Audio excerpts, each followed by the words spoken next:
আসসালামু আলাইকুম ওরহমতুল্লাহি ওবরাকাতুহ। আল্লাহ তাআলা আল কুরআনুল মজিদে সফলতা তথা আল ফাউজকে 3 ভাগে বিভক্ত করেছেন। প্রথম ভাগের নাম হচ্ছে আল ফাউজুল মুবিন, দ্বিতীয় ভাগের নাম হচ্ছে আল ফাউজুল কবির এবং তৃতীয় ভাগের নাম হচ্ছে আল ফাউজুল আযীম। শুধুমাত্র জাহান্নাম থেকে মুক্তি লাভ করাকে আল ফাউজুল মুবিন বলা হয়েছে, শুধুমাত্র জান্নাতে প্রবেশ করাকে আল ফাউজুল কবির বলা হয়েছে। তৃতীয় প্রকার, জান্নাতে প্রবেশ করে সেখানে চিরস্থায়ী হওয়া এবং সকল নেয়ামত আল্লাহ তাআলার সাক্ষাৎ লাভ সহ তার রহমতে ধন্য হওয়াকে আল ফাউজুল আযীম বলা হয়েছে।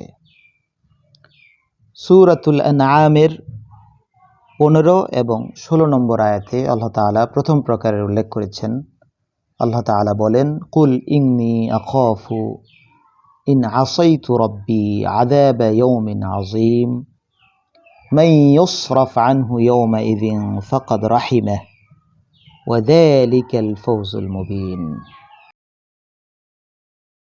দ্বিতীয় প্রকার আল ফাওজুল কবির দুখুলুল জান্নাহ বা শুধুমাত্র জান্নাতে প্রবেশ করাকে বোঝানো হয়েছে। আল্লাহ তাআলা সূরাতুল বুরুজে বলেছেন, ইন্নাল্লাযীনা আমানু ওয়া আমিলুস সালিহাতি লাহুম জান্নাতুন তাজরি মিন তাহতিহাল আনহার যালিকাল ফাওজুল কবির।